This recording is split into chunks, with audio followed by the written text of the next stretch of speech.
Welcome back, ladies and gentlemen. Today, we have enemy balance feedback for Helldivers 2.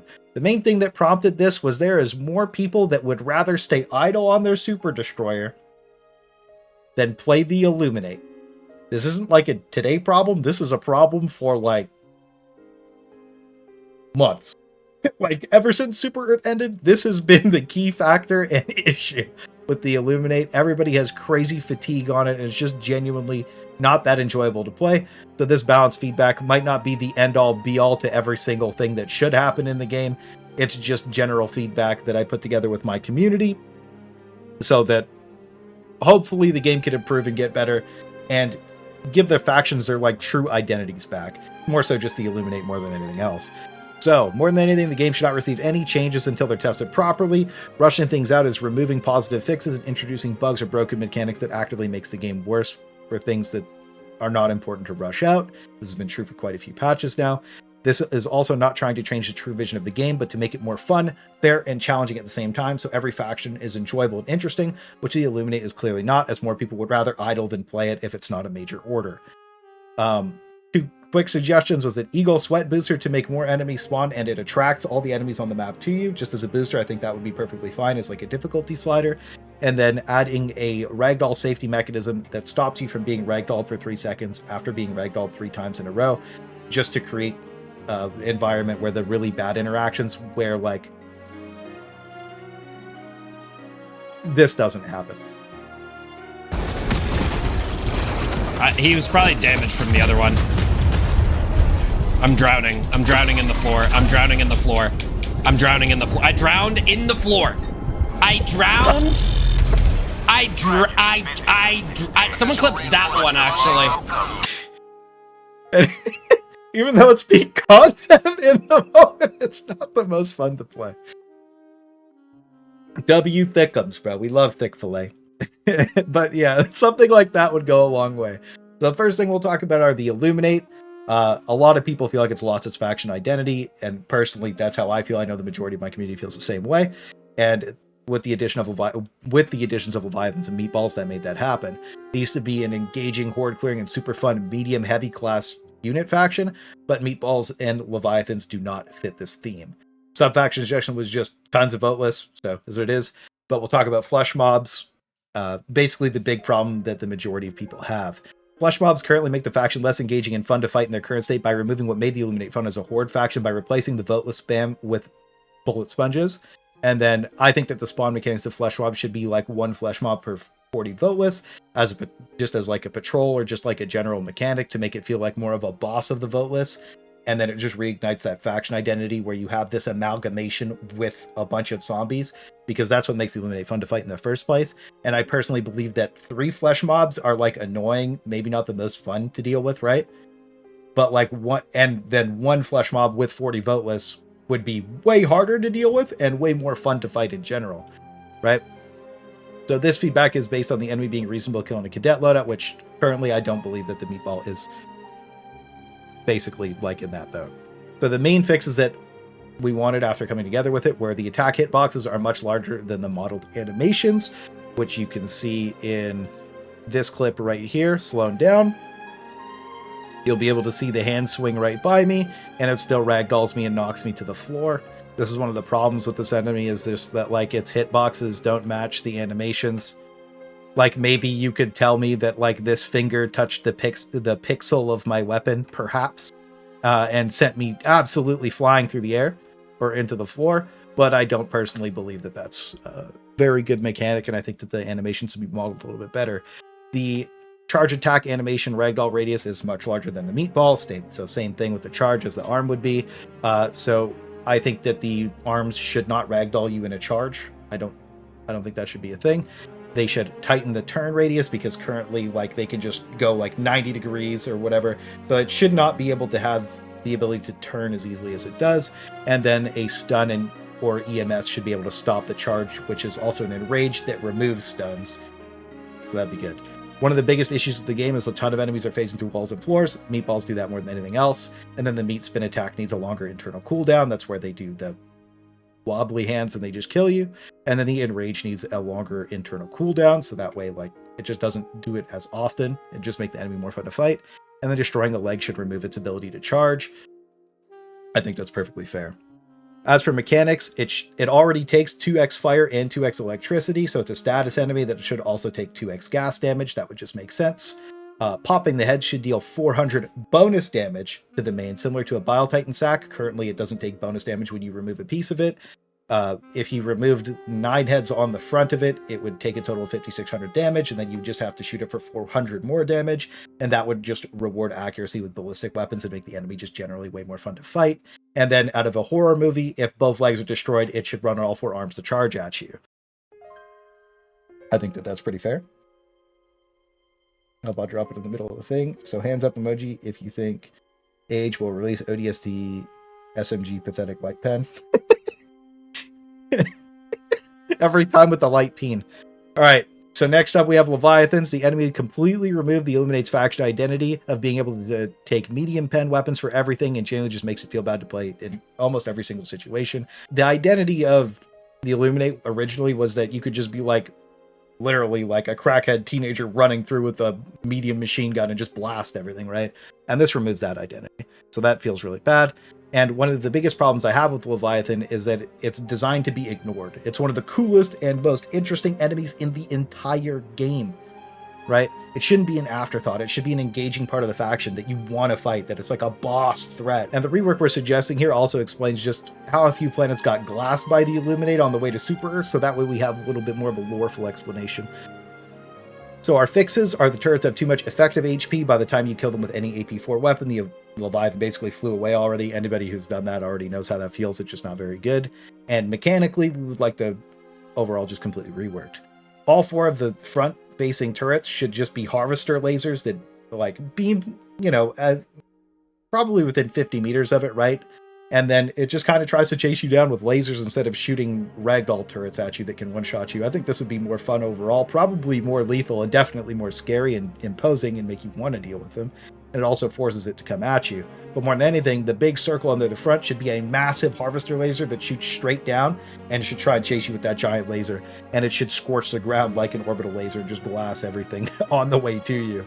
And when that circle opens up, make it extremely vulnerable to a direct rocket so that like you can one-shot at the perfect angle, but if you mistime it, you just get glassed. You need that I'm back mode from Independence Day. And then it also needs an extremely cool laser sound. I also think it should probably spawn Watchers, and then if spotted by a Watchers for an alert call-in, it should gravitate any active Leviathans towards the flares. And then noting these changes, the HP absolutely needs to be reworked over anything else. So HP reworked, it should have a shield like Harvesters, and that should be like its main portion of its health. And then destroying the smaller circles on the underside should prevent the shield recharge. And then the main body should be AP4 with AP3 weak points so that it just makes sense. The devs should probably decide what should be AP4 and AP3, but maybe things like it just needs to be reworked overall, right? I think that like the circles being AP3 and then maybe the large circle being AP3 and then like, but if you get that perfect weak spot with a rock, you can blow it up. But something needs to be done to make this more engaging, and over anything else, it just needs to be fun, fair, and challenging so we can truly enjoy it. Next up, we do have some smaller stuff, but the Overseer's flying, capping the flight height would be really good because sometimes they just go into the stratosphere and then like they're just gone. Like I don't really know what to even think about that. The strength of evasive maneuvers utilized to avoid the player's reticle should be reduced. This is evasion pattern aim resistance, so when you're aiming at them, they're just flying away from the direction that you start shooting at them in the entire time. That's extremely aggressive and was tuned way up during Super Earth. They can also, it should be reduced, not removed, but just reduced. They can get stuck in buildings, which feels bad. And then the time between the shots on their little blast stick needs to be reverted to what it was at its launch date. Apparently it just feels bad. I also think this is just a fun mechanical suggestion, though. If the jetpack is pierced, it should spiral out of control and explode violently, so they could just add a pierced mechanic to the jetpack to reward more precision. Heavy armor? Yeah, well, if they reworked it, it'd be lit. Voteless, need more. Not much to say about that. Watcher, disabling the searchlight after they find you and they start trying to zap you would be ideal, because it's kind of just like a disco show, and it does, like, after you play too much Illuminate, it just wears your eyes down by, like, it's so much when there's multiple of these on the screen when it's dark out that it just kind of cuts your eyes off, and that feels kind of bad. Harvester wise, the beam can randomly just turn on for half a second and aimbot you from super far away. That's been a problem for a little bit while, and sometimes you just instantly take like a 1 frame death from it, and that sucks. So it's not the biggest deal, but it can be annoying. And then this was talked about quite a bit for a while, but leg joints being 90% to 95% explosive immune instead of 100% would make it so that you could shoot like the airburst rocket launcher at it, the grenade launcher. It would still take a substantial amount of time to kill with that because you're not supposed to, but them being explosive immune does feel kind of weird, and I did agree with that. So other than that, though, I think that harvesters are fine. I think that the adding the eye as a weak point was just amazing. Like, in general, the harvester is one of the best designed enemies in the game. And then with this, I think, like, again, you still wouldn't want to shoot with explosives, but be even better than it already is. It's already borderline perfect, right? Stingray, very small thing. The animation for its attack doesn't appear when it starts behind a building. If they fix that, it's GG. And then for the Tesla Tower, this was a weird one because it has no health pool and it needs 30 demo force to destroy. I think they should probably add an AP3, maybe an AP4 health pool, and then lower the demo force to 10 so the Epoch can blow it up. I know that they don't want the Epoch to be able to destroy a ton of things, but like, I feel like being able to destroy a fabricator, but not a Tesla Tower is a little bit weird, so this one makes a lot of sense. Moving on to the automatons, the biggest issue we have right now are the drop ships. I think it was the control group update. If I'm wrong about that, somebody can correct me because it'd be better so that they know which patch this got broken on, but I think it was control group.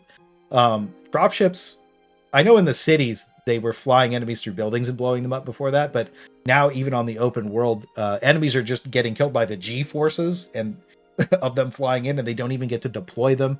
The factory striders top turrets are constantly getting blown up by them.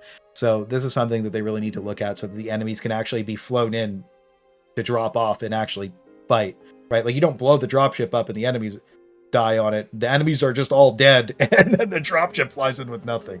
So that feels really, really bad, and that's been a little bit of a problem that makes it not exactly the most enjoyable to go play the automatons, because it's just like less dudes. You know, you want to fight more dudes, 10 dudes. And then one other thing about the dropships is if you kill too many of them, it does cause the game to memory leak a little bit. And then if you are in a position where you've killed too many dropships, the game will crash. That's been a problem for a very long time.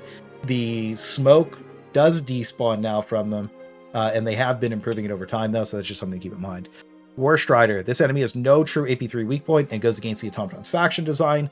The leg joints, in my opinion, the little ball joints between the armored legs should be reduced to AP3, and add a heatsink on the back of the drive system, the little butt, and then that would basically fix it. I think that the main reason I like playing the automatons is that, like, they have those AP3 weak points and they feel very rewarding to flank and outplay, but there really isn't much outplay on a War Strider. Another thing is, I always think about things in terms of the cadet loadout being able to fight them, and currently there is nothing that the cadet loadout that you start the game with, right? Where we're talking like Eagle Strafe, Orbital... you don't start with Strafe, you start with Orbital Precision Strike.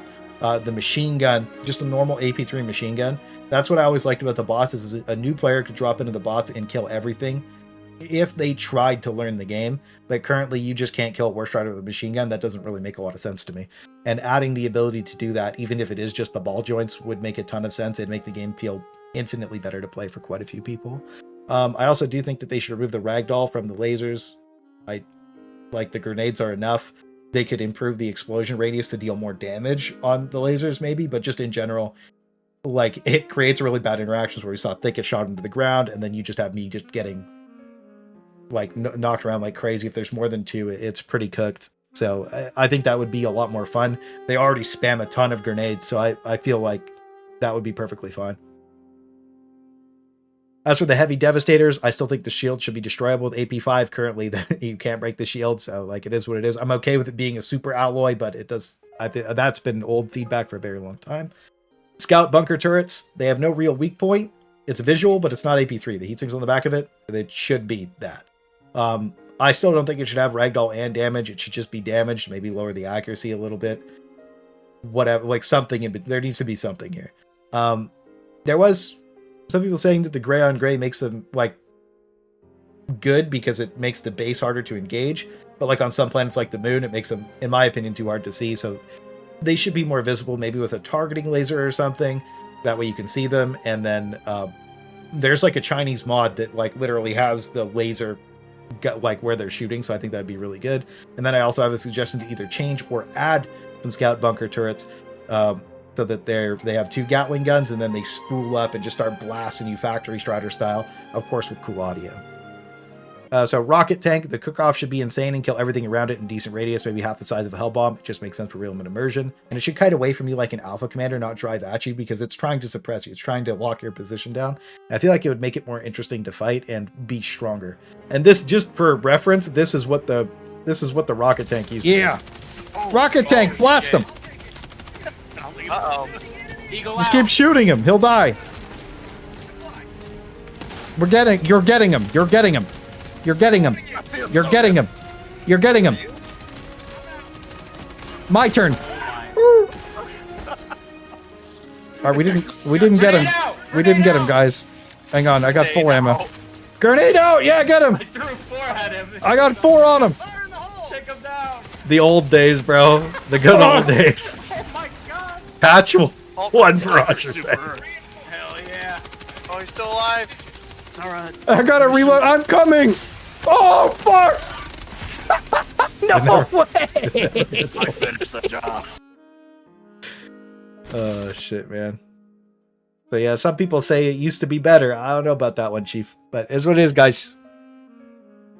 So, moving on to the Factory Strider, Gatling guns can be an issue depending on which update, and they either shoot too much too accurately, sometimes they just instant spool and instantly kill you, and I would just like a clarification on how many times the top turret's supposed to shoot. It was 1, it's 3, sometimes it's 27, we never really know. And then again, wind-up animation for the Gatling gun turrets with a cool sound effect. As for the soldiers, like Terminators, this is a cool suggestion. If their legs are destroyed, maybe they crawl on the ground like Voteless to come after you.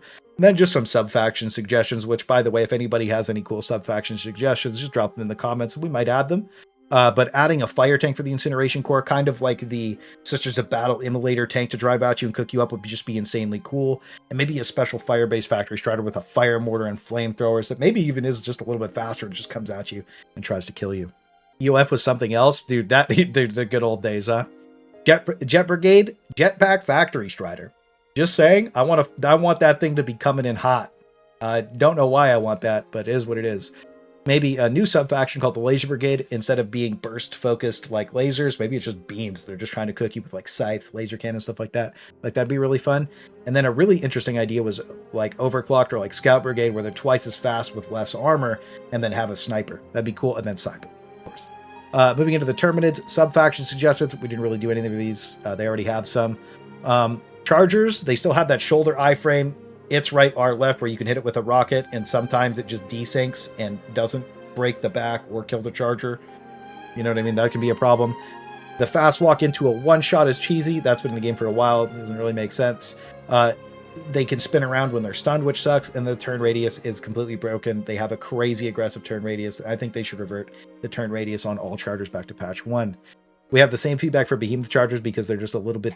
They're pretty much the same. And I think that this has been feedback since Escalation of Freedom's first balance feedback, is that this enemy should be removed, and it should just be replaced with a normal sleek black charger, and the Behemoth charger should be redesigned overall so that it is like a more boss level charger that spawns in, and maybe it's a boss patrol with a couple chargers behind it, something like that. But maybe I'll write that in really quick too, because that'll make a little bit more sense. Necron Flayed Ones, sub-faction, automatons. Oh my god, that'd be so cool.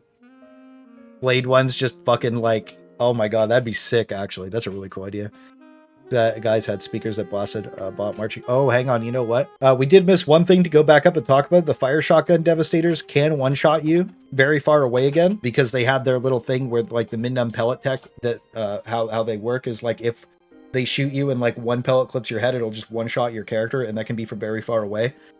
They had that fixed. It got accidentally removed, so that needs to be fixed again. That's another issue that we kind of glossed over and nobody really remembered, because we don't fight the incineration core enough to really remember that, so it's important to bring that up. Down to impalers, back to the bugs, sorry to go back and forth. The tentacles stay alive after it dies sometimes, so you have to kill them individually after the impaler dies. I would like the tentacles to disappear and have a death animation when the impaler dies, so that they force die instead of just sometimes staying up and just attacking you extra, because that feels really bad to play. And then I don't think they should be able to deploy the tentacles without the line of sight of at least one bug. I don't know necessarily how that would work. I would like a clarification on the range. Dick said it was about 160 meters, so that's what I'm assuming it is. And maybe capping that to like 75 meters or even like 55. Something to cap them would be good, I think, in general, instead of just like having them like go super far like that. But you're already disengaging. I don't know. There's a whole there's a whole thing to talk about there, but just in general, like maybe not line of sight of the Impaler, but at least maybe you have to be in combat with another bug for it to deploy its tentacles would probably fix most of the issues. Living lethal damage with a piece broken between its head and its back. I think that should probably kill it if that piece is blown out, or at least start to bleed out to be a little bit more aggressive than it is, because I think it might have too much Constitution HP, which is like a special type of like bonus health pool that is like when the enemy's in like a bleed out state, because it's a massive piece for it to be missing for it to live for so long. So that's a thing. Bile Titans, we're almost at the end here. This mouth hitbox should be interactable by grenades. If you throw a grenade in the mouth, it should just one-shot the Bile Titan like the tanker bug scene from Starship Troopers. I don't know if they could ever do that, but it would be really fucking cool. And then standing on top of the Bile Titan should be more responsive. And then we have a How It Used to Be clip, just to show you that they have done such a good job with Bile Titans over time. Calling in orbital strike. Support weapon. This doesn't happen this patch, by the way. This is very old. This is from 11 months ago, right? 11 months ago. So just keep that in mind. But that is a really funny clip to see an orbital railcan strike bounce off of it. As for Bile Spewers, this is an extreme stat check enemy that I think should be changed, and we thought that it should be changed across pretty much a lot of different communities for a very long time. The mouth AP2 is never exposed to be shot at with anything, so like you can't really kill it in a reasonable amount of time because it rears its head up, starts puking, then you have to shoot it in the mouth for the AP2. I don't think that feels very good. Like it overall doesn't feel great. So I think that the leg should be AP2 or just unarmored so you can shoot them off for a kill. And then they also have a pretty high spawn weight, where they spawn and then it eats up other spawns, and that can make the game fairly boring. If you've ever played like a Panzer Seed, you're killing so many enemies. You play a Bioartillery Seed and you're really not killing that many. I understand that the enemies aren't like really the most fun to fight with, like the Ragdoll, whatever, but like I feel like there should be more enemies in the patrol of Bile Spewers. Maybe it's 4 Bile Spewers with like a bunch of warriors and spewers, but it's just like 5 to 8 spewers. I can't really remember the exact number on that, with 4 Bile Artillery. And they did take it from 3 to 4. But they did also, to note, they did add a patrol to the Bile Artillery Seed where it is Bile Spitters and Hunters. So they are making more diverse patrols. But I feel like the actual Bile Spewer patrol itself should be more diverse to make them more interesting. And they should be AB2. The sack should also be more of a weak point, and the durability of that needs to be looked at overall. I don't know what that would be, but it is what it is. And then, of course, the Hunter lock-ons need to be adjusted so they can't jump through walls. And on PS5, you can't see the Predator Hunter spew unless you're the host. That was reported by some people that I trust, so I believe that's probably true. But just in general, that's our enemy balance feedback. Mostly for the Illuminate more than anything else, and then some weird problems that we're having with the bots. But we are splitting the balance feedback into multiple forms now instead of just doing one big one so that we can target things with more direct feedback. And if you guys have any feedback, please stop in the streams so that you can be part of it. I announce everything that I'm doing in Discord, usually well in advance of me actually doing it. So anyways, that's the enemy balance feedback. Hope you all have a wonderful night. GG's.